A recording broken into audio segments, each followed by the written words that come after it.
This is the Thorington Street walk. We'll be going north and on the one side and coming back on the other. Now the picture you see in the handout is right at this intersection. It's a celebration just like today. And where the bank is, you can see there's a couple different businesses in there. And to the north, you can see where the Call Opera House was, and that was built by the Call brothers, Asa and Ambrose, Algona's founders.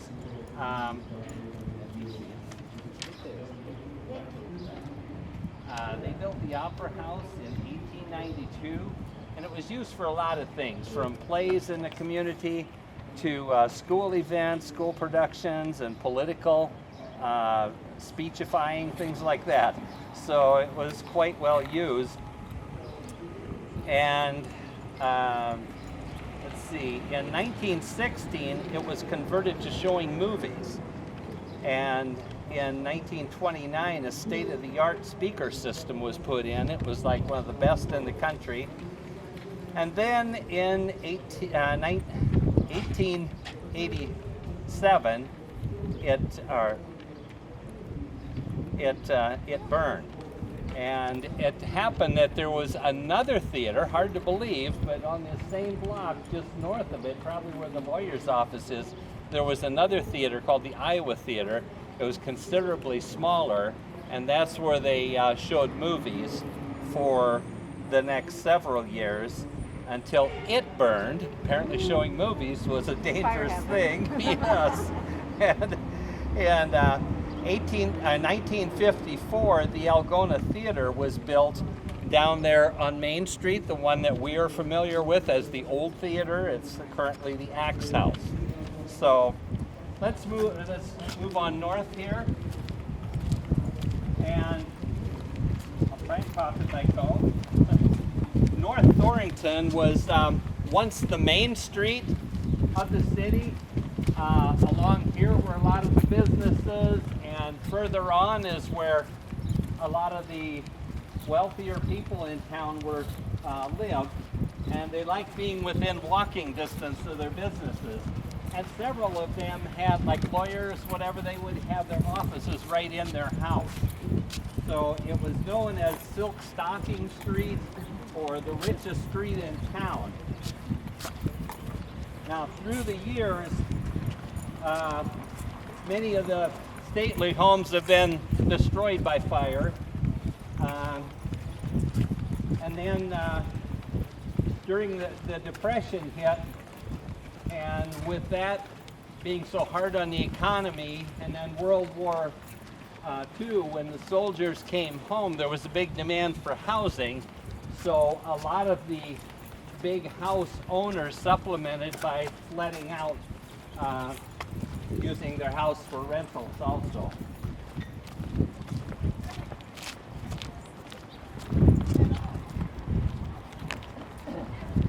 See is Call City Park. That is where Asa Call first built his cabin. And there's a rock there which you can see has a plaque on it that tells about that. And it also mentions that he brought his wife Sarah Call here, who named the city. It's probably the most likely scenario there is that she had heard of Algoma, Wisconsin, and she liked the sound of that name, but she wanted it to be different. So it ended up being Algona instead. The plaque also mentions that she was the first white woman in the county. I think that that's arguable, that there was a settler north of here who may have brought his wife here a couple months before that.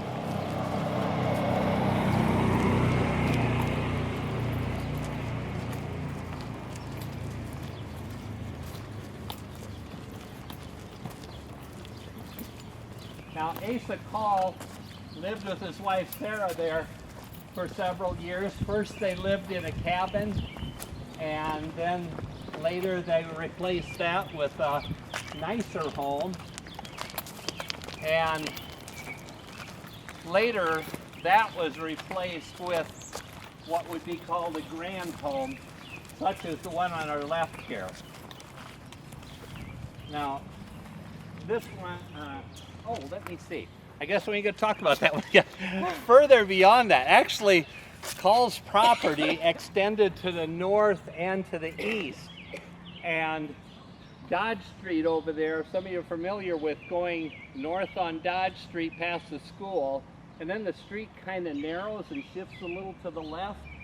It's rumored that that originally was the cow path back to the pasture, and that's kind of where that street got a little dislocated from where the other ones were.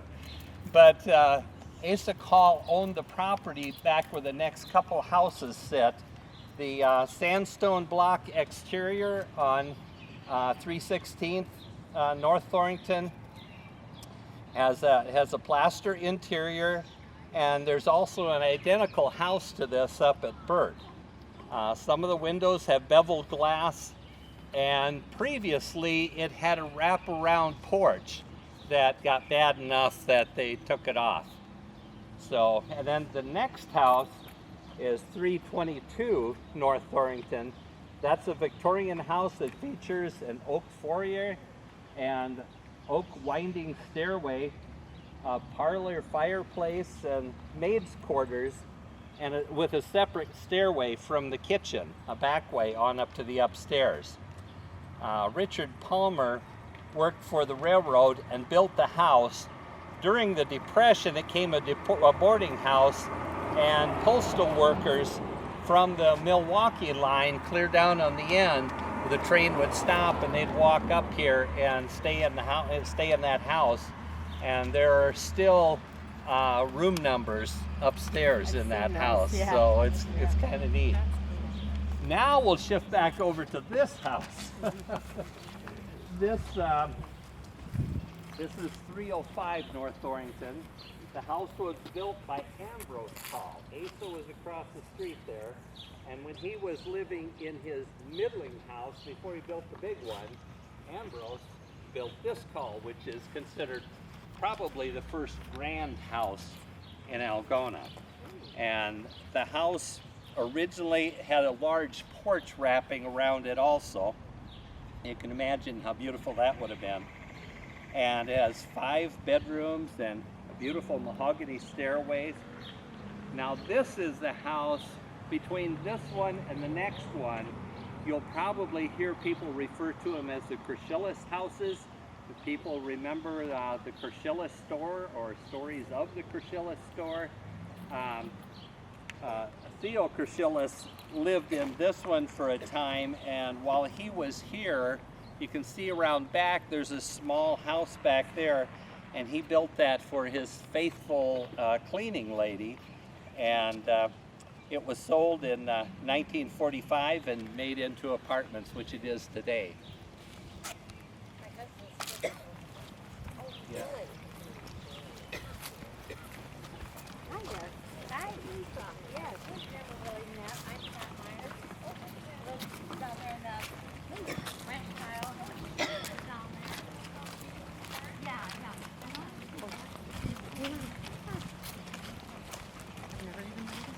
I never have either.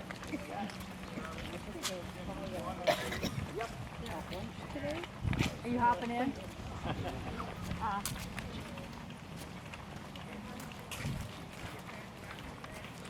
I looked at this one. Okay.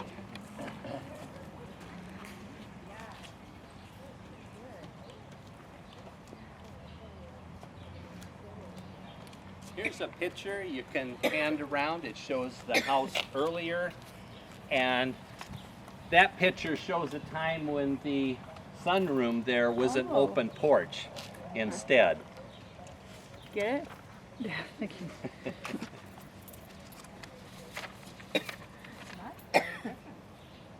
Now this is called the Kershilis Cottage. It's 4 generations of Kershilises lived here. Theodore moved to Algona in 1870 and opened a general mercantile store on that same block back where we talked about the Paul Theater there. I'm not sure in your picture if a couple of those storefronts you can see there, if either of those was it or if it was on the north side of the theater, but it was in that block somewhere. And as I said, that was a general mercantile store. Theodore and Elise built this house in 1895, and it was thought to be the first house in Algona designed by an architect. Now it's got the shingle siding on it, and an American style used in the late 19th century. There was a large porch, as I mentioned, where the sunroom is now. Yeah, but And it also had a summer kitchen in the back where the cook stove was moved to keep the heat out of the house during the summertime. And Theodore's namesake, his grandson, Theodore. Now this is where history gets complicated when you have two different people with the same name and it's hard keeping straight who did what. And Theo ran the Kershilis store, and his sons Ted and Jack owned the store until their retirement in 1990. So this was a 4-generation Chrysalis house here as the Kershilis store. Now one thing I'm not sure, they talk about when the first Theodore came to town, he opened this mercantile at, now I'm not sure if that business converted over to the clothing store that it later was and over to the different location, or if there was a break in there sometime. But all of the Chrysalises were in the downtown business there. So let's move on to the next one.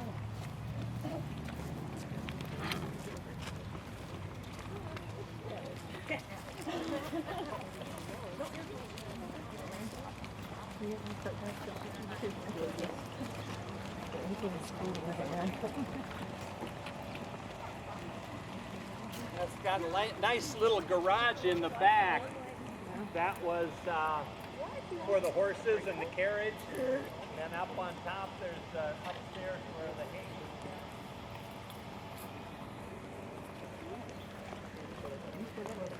yeah, yeah. I thought about that. This door. This house was built in 1920 and is a Greek Revival style house. The more simplistic design and boxiness is in response to the Victorian era excesses. The columns on the front of the door are Greek Revival, and the federal influence is in the curved pediment over the front door. And the house has beautiful built-in woodwork if you've ever been able to get inside. And it has a nice sun porch off on the south side also. So let's move on. Oh, Dad, one last thing before they take off. Okay. We're going to be tearing up this deck. We're not hurting the house. The main stuff right here was replaced with a cheaper pine a couple years back, well, probably 20 or 40 years ago. And then the original sunbursts on the corners, they're still there, but they're really falling apart. We've been having a patch. So we had a Dubuque red oak that's got chopped up into this. Jason Braun from St. Benedict, great guy, got me this at an amazing price. So this will be red oak porch is what you'll see on here, hopefully sometime before it snows. So you're just replacing the... Yeah. Thank you so much. Thank you. Thank you. Okay, well let's move on to our last stop.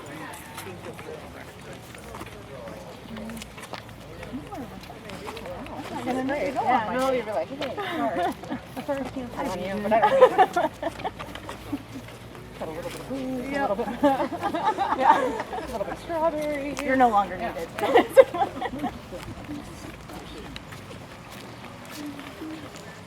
Huh?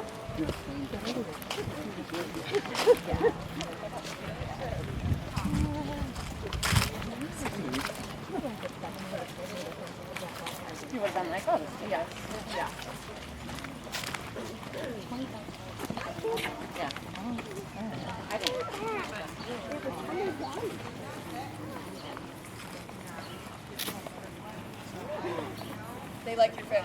Oh, yes, that's good. Did they feed them? Yes. All And we right. got a little wet. They really fed them. Okay. Now, Good job asking. again, this house is obviously not one from the turn of the century, but take that picture of yours and flip it over, and you will see the wedding gift house. This is what used to stand here. And I was surprised by the similarities to Josh's house, which is right there. It's just it doesn't have a porch that wraps around to the south side like his does. Other than that, it's very similar. And at this site, Frank and Valley Trebone built the house in 1889. The house was just nearing completion when the couple got married outdoors at West Bend at Valley's parents' place. Their wedding night at State Street Hotel was interrupted when Dr. Frank had to deliver his sister's baby, and Valley spent the wedding night alone. The couple had 5 children despite this, including a set of twins. In 1918, the Spanish flu epidemic had the doctor working night and day. Their daughter Ruth was married in the house filled with yellow chrysanthemums and ferns, and 2 days before their 50th anniversary, Doctor died at age 84, and Valley kept the house until 1955. Now we have some of the, what is it, granddaughter or? I'm the granddaughter of Dr. Come Frank. closer and you can. Of Dr. Frank and Valley Tribbin, named after my grandmother, Valley, and I was born in this house. Although my family lived in Wisconsin, but it was a really bad winter in January, and my grandfather told my mother, who was Dorothy Tribbin, the third child that the Tribbins had, that she should come home to have her baby. So she did. Well, I got back to Wisconsin after I was 3 months old. So anybody born in 1936, that was a bad year. But we had a lot of fun in this house because we'd come and Grandpa would always take us uptown to buy us ice cream cones and meet their friends. And so there was lots of memories. And when it burned, it was a sad, sad day. Now, this is Dr. Frank and Valley Tribbin's great-granddaughter from their daughter Gladys, and this is who was the oldest one of the Tribbins, and this is our son, who is the great-grandson of Dorothy, of Valley Tribbin, but Dorothy's son. So we had lots of memories here, and when Ann said they were going to do a tour, and I said, oh, I know lots of memories here. We were just thinking about the trees. And in that picture that he showed you, see the little trees? Oh, yeah. There they are. Yeah. Those are those same trees. Yeah. And all the neighborhood. Now, Kim, do you have any news stories to tell about Grandma? No. I didn't get to meet Grandma. No, she didn't get to meet her. But my grandmother died here in 1955 after a terrible car accident, and so she wanted to come home. She lived with her grandmother in Arizona. But here is the wedding cake. So Bob can tell you the story of the wedding cake.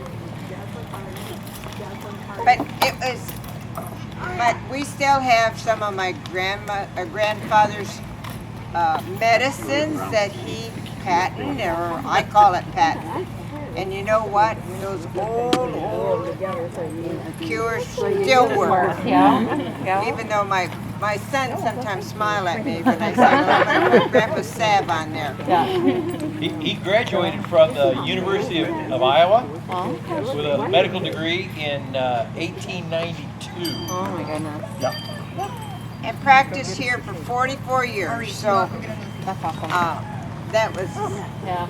you know, I don't know, and I would like to know if he was the only pioneer doctor at that time. Yeah.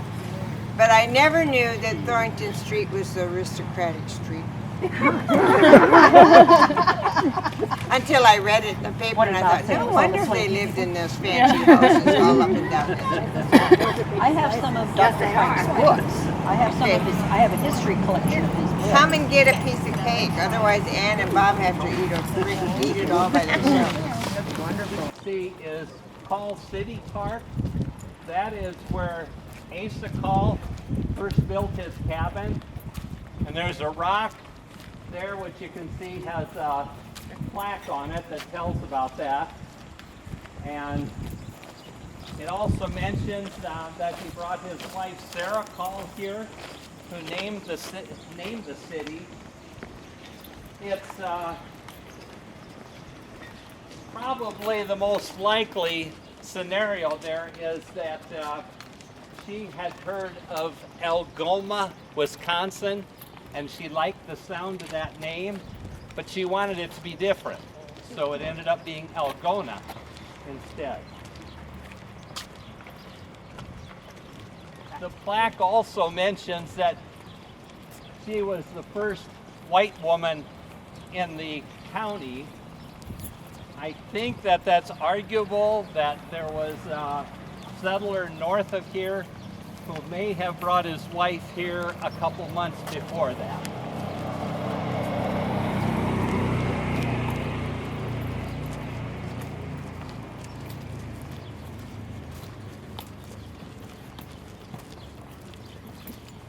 Now, Asa Call lived with his wife Sarah there for several years. First they lived in a cabin, and then later they replaced that with a nicer home.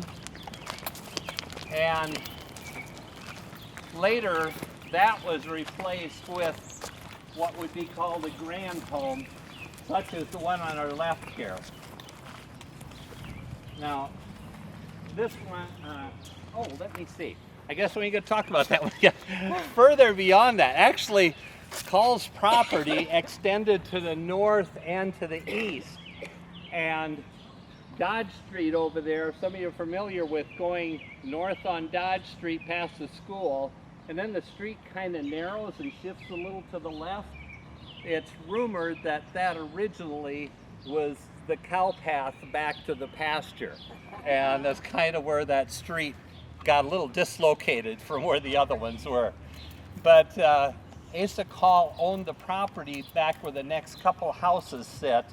The sandstone block exterior on 316th North Orington has a plaster interior, and there's also an identical house to this up at Burt. Some of the windows have beveled glass, and previously it had a wraparound porch that got bad enough that they took it off. So, and then the next house is 322 North Thorington. That's a Victorian house that features an oak foyer and oak winding stairway, a parlor, fireplace, and maid's quarters, and with a separate stairway from the kitchen, a back way on up to the upstairs. Richard Palmer worked for the railroad and built the house. During the Depression, it became a boarding house, and postal workers from the Milwaukee line clear down on the end, the train would stop and they'd walk up here and stay in that house. And there are still room numbers upstairs in that house, yeah. So it's kind of neat. Now we'll shift back over to this house. This is 305 North Orington. The house was built by Ambrose Call. Asa was across the street there, and when he was living in his middling house before he built the big one, Ambrose built this Call, which is considered probably the first grand house in Algona. And the house originally had a large porch wrapping around it also. You can imagine how beautiful that would have been. And it has 5 bedrooms and a beautiful mahogany stairways. Now this is the house, between this one and the next one, you'll probably hear people refer to them as the Chrysalis Houses. If people remember the Kershilis store or stories of the Kershilis store. Theo Kershilis lived in this one for a time, and while he was here, you can see around back there's a small house back there, and he built that for his faithful cleaning lady, and it was sold in 1945 and made into apartments, which it is today. Yeah.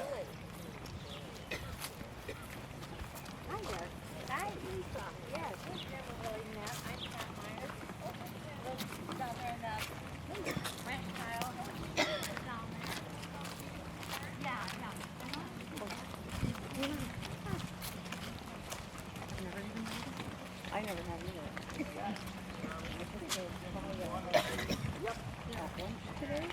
Are you hopping in?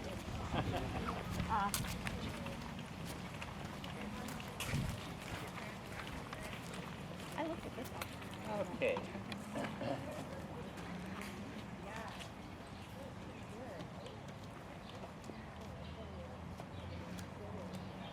Here's a picture you can hand around. It shows the house earlier, and that picture shows a time when the sunroom there was an open porch instead. Get it? Yeah, thank you.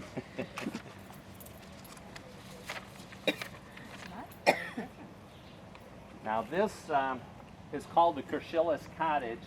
It's 4 generations of Kershilis has lived here. Theodore moved to Algona in 1870 and opened a general mercantile store on that same block back where we talked about the Paul Theater there. I'm not sure in your picture if a couple of those storefronts you can see there, if either of those was it or if it was on the north side of the theater, but it was in that block somewhere. And as I said, that was a general mercantile store. Theodore and Elise built this house in 1895, and it was thought to be the first house in Algona designed by an architect. Now it's got the shingle siding on it, and an American style used in the late 19th century. There was a large porch, as I mentioned, where the sunroom is now. Yeah, but And it also had a summer kitchen in the back where the cook stove was moved to keep the heat out of the house during the summertime. And Theodore's namesake, his grandson, Theodore. Now this is where history gets complicated when you have 2 different people with the same name and it's hard keeping straight who did what. And Theo ran the Kershilis store, and his sons Ted and Jack owned the store until their retirement in 1990. So this was a 4-generation Kershilis house here as the Kershilis store. Now one thing I'm not sure, they talk about when the first Theodore came to town, he opened this mercantile at, now I'm not sure if that business converted over to the clothing store that it later was and over to the different location, or if there was a break in there sometime. But all of the Kershilises were in the downtown business there. So let's move on to the next one.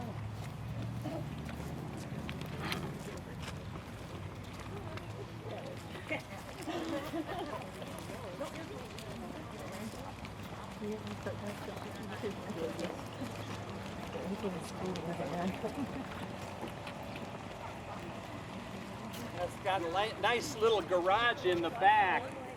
That was for the horses and the carriage. And then up on top, there's upstairs where the hay is.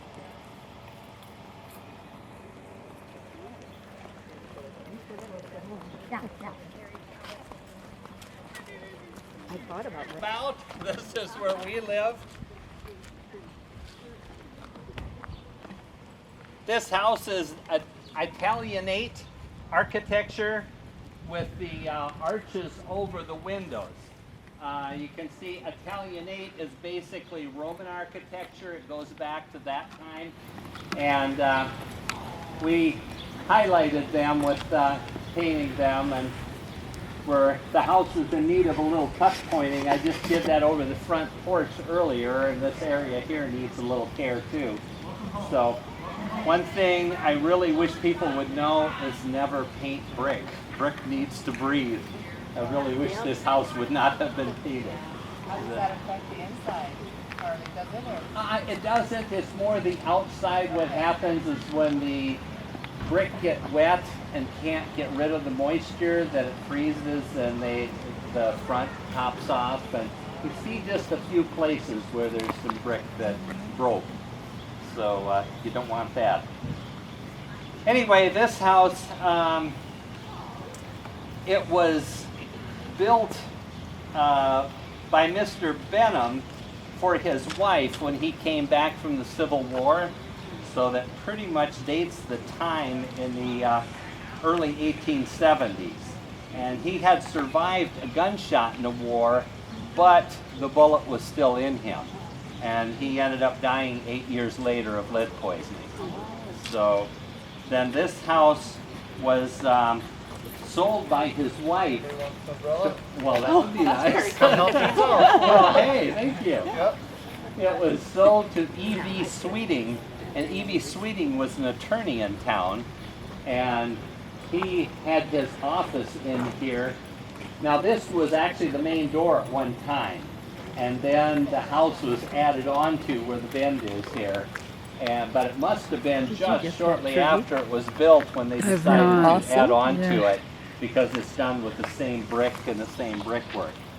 So our own little addition is the stained glass window that we recently put over the top there. And we have some, let's see, my wife knows better how it all fits together.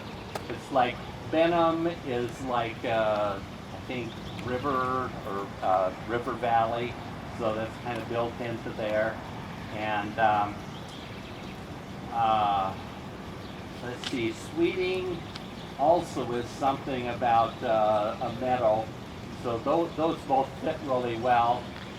And then when we get to our name, Kohlhaus, that's German, and literally translated it means Kohl is like cabbage, like coleslaw, and Haus is like a hare or a rabbit. So we're cabbage rabbits. So I don't know. You notice there's a little bunny on there. That's the Kohlhaus part. Anyway, this house was the Vera Apartments for a while, and some of the older people remember an Ann Clark who used to live in the basement downstairs in this house, and she rented out the upstairs. And she did a lot of seamstress work and made wedding dresses. And what impressed people the most was that I take it she smoked like a chimney, but yet their clothes didn't come out there smelling like smokes. I don't know how she did it, if she kept it outside or what, but it all worked. Anyway, if you need an umbrella, you can grab one here. We leave some fish food here, so whenever anybody, kids or older kids, come walking along and want to feed the fish.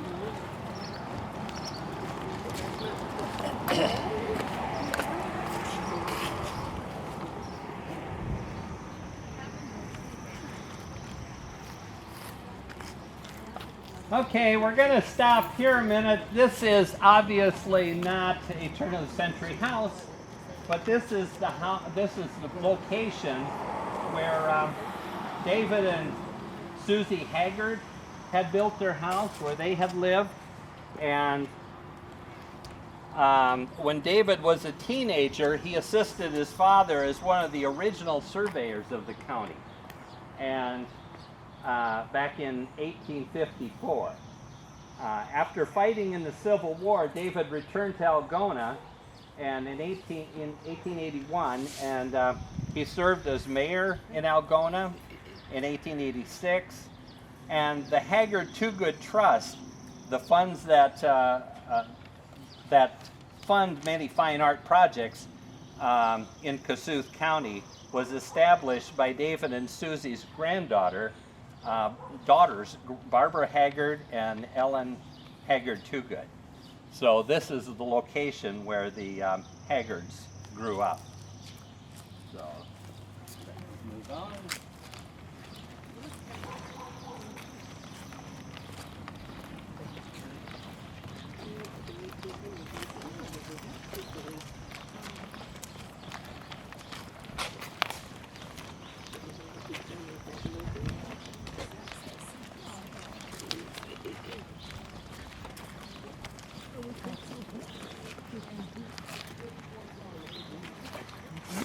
This is 417, and this four-square classic style house was built in 1910 and had a large porch originally in the front before remodeling. Now, Al Falkenheimer, the founder of Pharmacists Mutual, purchased the lot by trading some farm ground he had. And his wife Maddie was the only daughter of David and Susie Haggard. She helped organize the League of Women Voters in Algona, and Maggie employed help who cooked and cleaned and gardened, as many of the other houses did at the time. So you can see they settled right next to where Mom and Dad used to live. So must have had a good relationship there. Okay.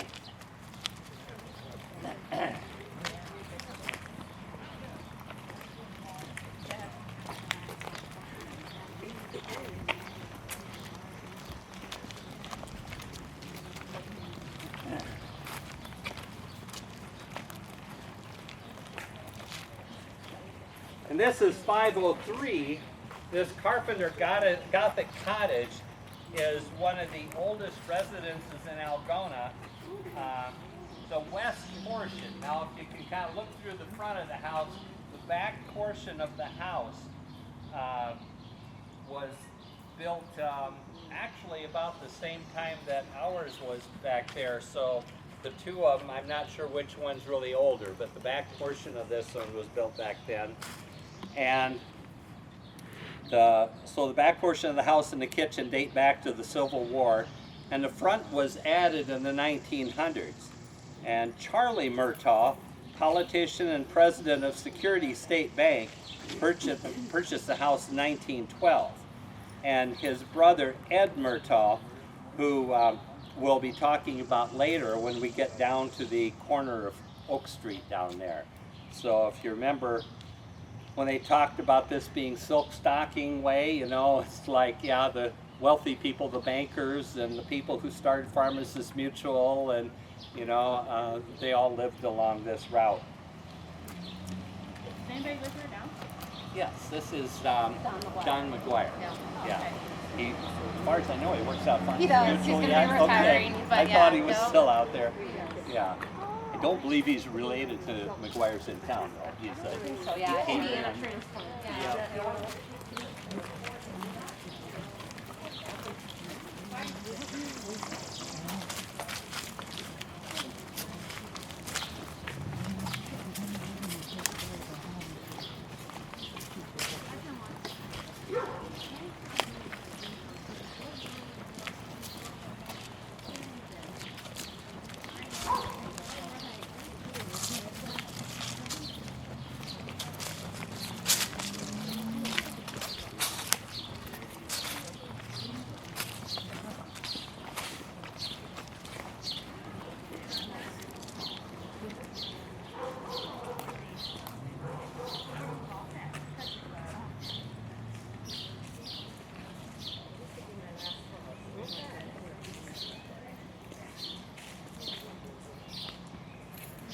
Okay, this house, Max Herbst's partner in the Kershilis store, owned this Italianate style house in the 1900s. and there was a tennis court in the back. And note the beautiful porch that was restored on this house. So this was done quite nicely.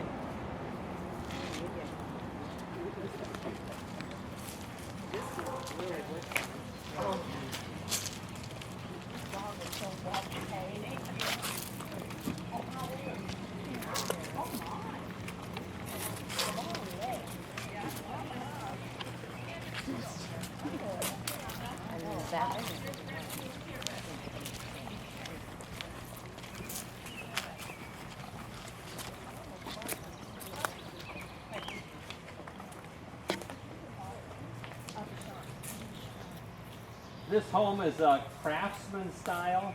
It was built in 1913 by Jesse and Rhonda Bonar.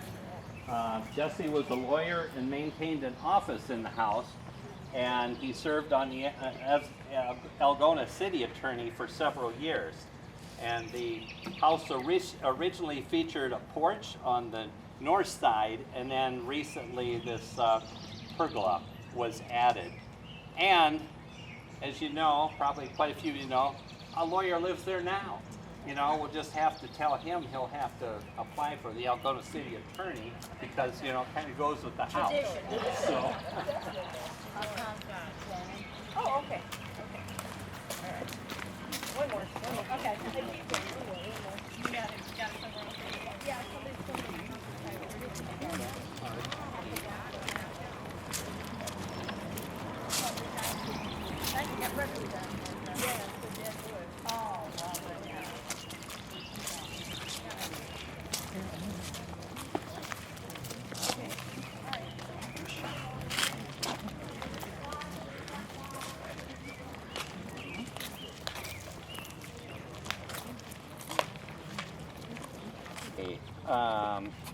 Let me see here. This is this arts and crafts style house shows the need for a simpler life with a smaller spaces to be maintained without servants. Dr. Robert Wallace and his wife built this house. The deep porches and details of the Victorian era were no longer popular, and new materials like glass block, like you see on the south side there, are now being used. And as you come by, notice over the front entry door, there's a sunrise built into the woodwork on the house.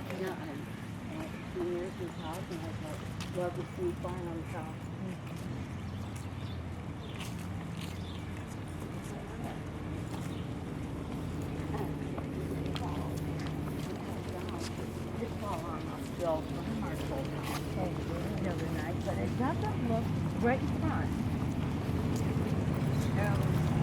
Yep, it doesn't look like it did any damage.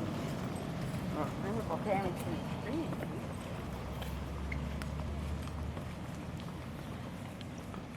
This is 715 North Orington, and Peter Purvis came from Scotland and built this Carpenter Gothic house in 1885. He came from many generations of farmers, but apprenticed with carpenters for 4 years and learned the trade. He built many houses and craft pieces in Algona. He even built the pulpit for the Congregational Church. The house once stood on 3 acres of land with extensive gardens and an orchard. The house was later owned by Purvis' children and spouses, among them Edward Hogue. And the former, see how it rolls off there? That was a popular sledding hill in town, and it was known as Hogue Hill. Oh, you went down that way? Okay. Yeah, we're also pattern up on the roof. Well, I was looking at the pattern on the roof. I have to change which direction. I'm hard enough to. I drive this street all the time, and you didn't notice? No, or I walk it. I never noticed it. Yeah, I can imagine putting it back artistic, yeah, talented. Really? before that house was there.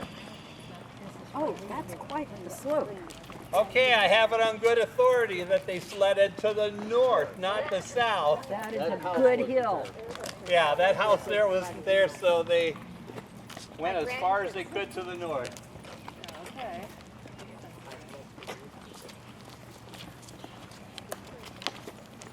Okay, now we're on the east side.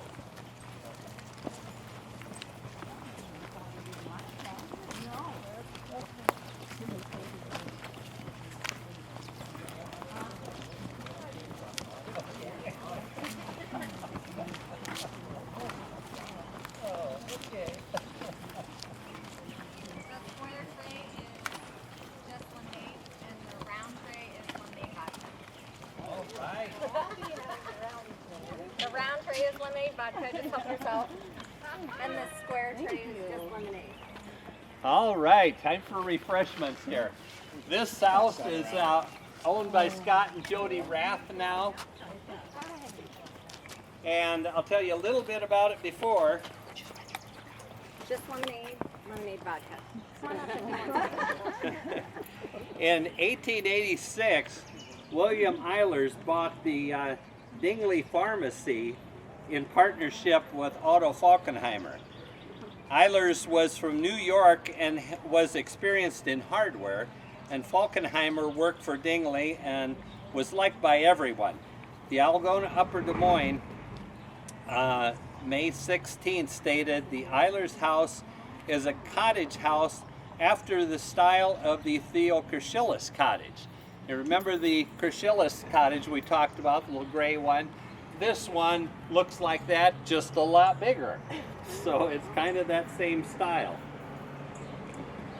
The house is 38 by 46 feet and featuring a large and handsome porch. Construction costs for this house, what do you think? $3,000. Can you believe it? A little more. Not more than that, but our property taxes are way more than that. Oh, there you go. In 1908, Eilers sold the house to Joe Mosbeck, proprietor of the Kraft and Misbeck clothing store, for $3,650, a bargain price, and he moved to Milwaukee. Joe married Edna McIntyre and had two sons, Leighton and Lawrence, and a daughter, Catherine. Leighton went on to be mayor of Algona after that. Anything else you want to add about the history of the house? That postcard that passed around there is this house, the next door, and it catches the very corner, and that the postmark was from 1907. If you notice in there, there's no stone wall in that photo. So I don't know what year the wall was put in, but it was after 1907. Does that one show? And it shows a great big house, right? A huge house up in the hill. Yeah. Very big house. It was an apartment in there. That came down in the mid-60s. And was that whole area? No, we went up that road. And The road ended there. And it was all woods. And there was this massive house that was an apartment building when we would deliver newspapers. So that has changed. We're not going to walk up in there, but if you haven't been in there, it'd be interesting to go up there sometime and take a look. Have you ever found anything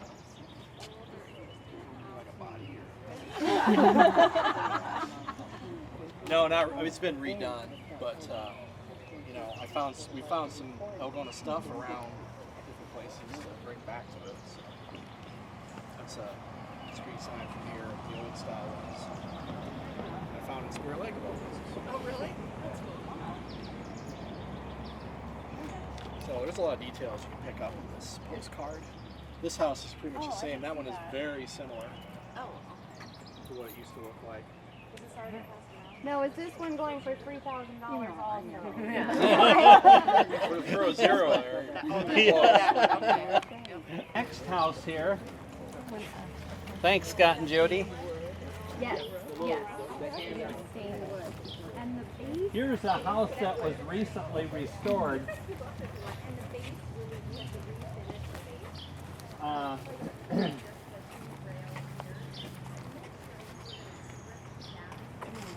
in 1886, the land was owned by Otto Falkenheimer, a chemist that worked at the drugstore downtown. In 1900, he and his wife Anna built this house. The rock wall out front was built with the stone from when the road, originally that picture shows the road being much higher. When they dug it down, all the rock was used right here to build the wall. And his daughter, Ellen Falkenheimer Pletch, and her husband, Frank, lived here for many years. At the end of the Depression, the upstairs was converted to an apartment, and its utilities and the stairs were moved to the front foyer. Later, the stairs were moved to the original location, and the second set of utilities was also removed. Like I say, it was recently restored, and part of the problem with restorations, as they said right here, the stairs going upstairs were moved twice, and who knows where they really were the first time. So I know we come across that like our brick house back there when we're working on that. The stairs inside obviously are not original, and I suspect that when Sweeting lived there, the stairs maybe went, because its offices were on the main floor, his stairs probably were on the outside of the house to go upstairs. Inside stairs probably came later.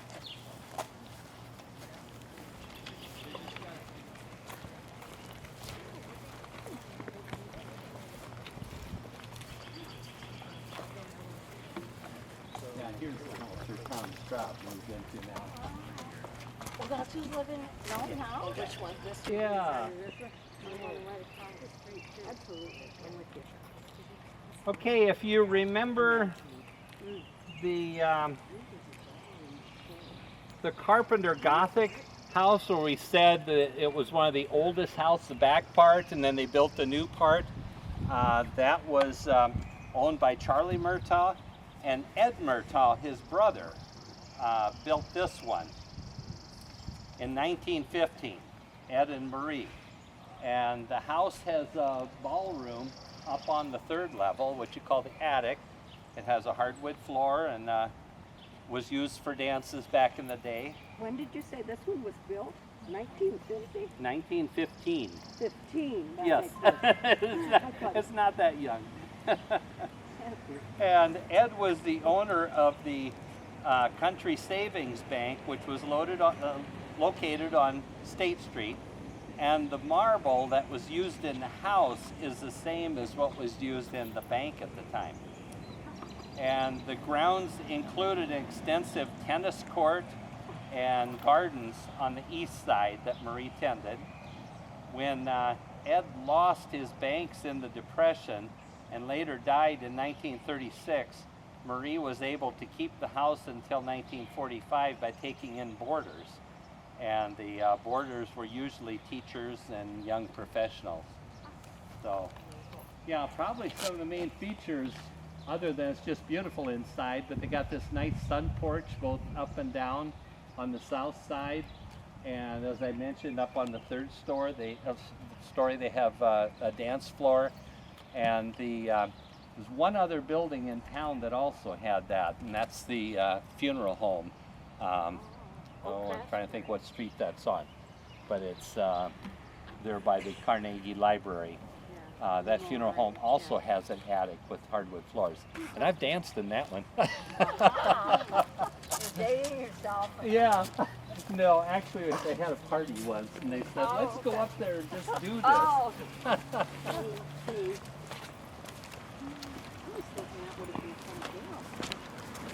Yeah. We moved here in '05, and we weren't from Algona, but we're a small town close by. I was surprised at all the foot traffic there is up here. Yeah, small town America or small town Iowa.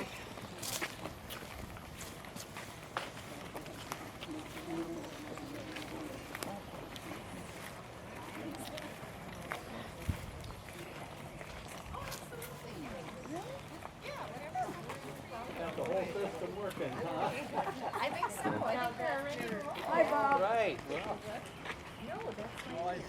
of people that I know. All and right. A lot of them that I don't know. Okay. And This is, just a minute, I'll introduce you. This is Bob Diekman, and he came back from the war, and did you help your father build the house, or did he just build it? he had it built by a contractor here, Okay. Miller Lumber Company at Yep. the time. Why don't you talk into the mic and then Oh, okay. make it really loud. Hear me? Yeah? Okay. I was going to tell you some of up there. some of the stuff in the house was pretty hard to get at that time. Too close. Okay. It was difficult to get, and I know my older brother was working for a contractor, and he tried to advise Dad not to build, but anyway, we built it. It was built during the winter months, and concrete block was not available at that time, and if you can believe that, for foundation. So this house has all glazed block. Yeah. I think you can see some on the corner there too. Yeah. Even. Yeah. Anyway, I don't know where to start here except to tell you that this particular part of town was considered for the snazzy people. Yeah. There's a lot of wealth on this street. Anyway, which end do you want me to start on? As far as from this way or this way? Well, you might just Down here? Okay. Down on the end on this side of the street, there were two attorneys, Don and Tito Hutchison, and they always walked back past here. Everybody walked, even though they had a car at that time. So coming from this side, those two houses, and I might miss one in there, but the big house down here, the brick home, was a kind of a meeting place for the elite. And there's a dance floor on the second floor. It's big time, and it was safe for those that belonged there. That's who did the entertaining. That was the home of Ed Murtaugh, and he went broke during the Depression. And then I should tell you that just around the corner, when I came on the scene, I ended up being in the life insurance business. And his son, Gene Murtaugh, recommended that I visit with his mother about an annuity for life because she had need for income. Think of that. Talk about reverse spin on the ball. Yeah. So anyway, now we're coming to this house right here, and there was a realtor that owned that home at the time, and I can't remember, there were 3-4 different renters in this home. And of course this block was, or this lot was available, and my folks were looking for a place to build a house. And of course it ended up being here, but there's a story to tell you. The story is that in the corner of this lot was a small foundation, not a basement, but foundation for the gardener for all of these wealthy people. And he was a bachelor, and he died in a fire in the corner of this lot in that little house. Then it was left to demolish by my brother and I with 2 16-pound sledges. I remember that well. Okay, now, Bob, would you mind telling us, I know the house across is pretty decrepit, Yeah. but it's something people don't talk a lot about that one, and the house probably is not going to be with us very long. It's on the list to be demolished because it's in pretty bad shape. But could you tell us what that house was like in its better day, who owned it, and what it was used for? you know, there wasn't anyone living in that house except a very short time. It was in bad disrepair way back then. Oh, Yeah, really? it really was. Now this one over here was Judge Jesse Boner's house, and he was a judge. Again, the wealth was, yeah, okay. Now the next house, I'm sorry, I've thought and even quizzed people about, and I've never found out who that is. It's someone that apparently moved in and moved out. Now this one right here was a Haggard home, and that big one across the street was another Haggard's home. One was in the newspaper business, and the other one was, I think, land.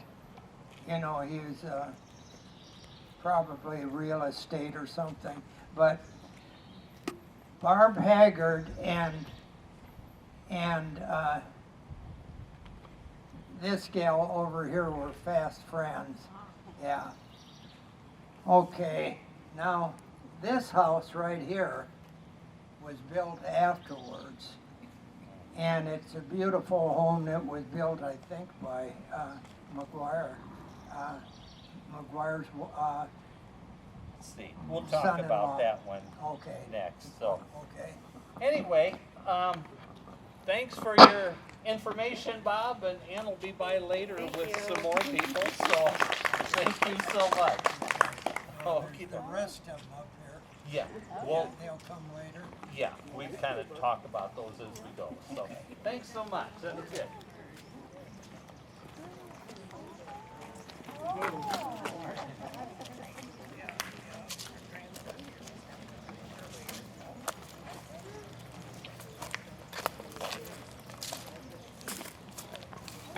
Okay, this house is 602. Was Will Haggard had this two-door style house built in 1937, and the house was featured in Architecture magazine and book. The attention was called to 1.5-story living room and the projected at a 45-degree angle.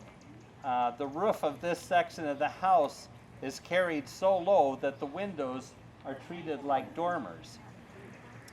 Haggard was the publisher of the Algona Republican newspaper.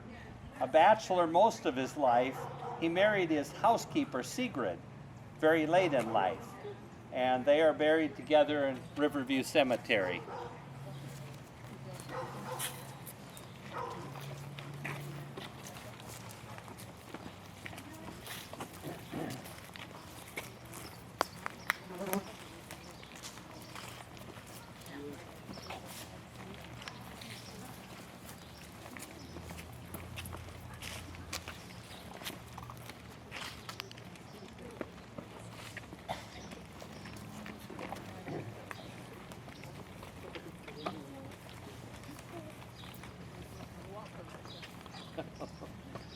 You'll be able to sit down pretty soon up here. Okay, this Greek Revival Federal-style house was built in 1920, and the house still has the original woodwork and hardwood floors. The two-car garage was added in 1980. Melzer and Bessie Haggard were the original owners of the house and lived here until 1965. The daughter, Barbara, lived here until 1978, and then Denny and Mary Waller lived here while he was the editor of the Algona newspaper.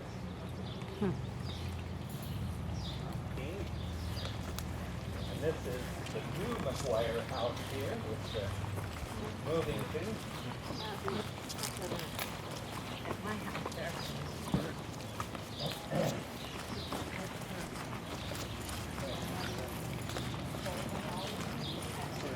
It's kind of built like a duplex, but it's not separated.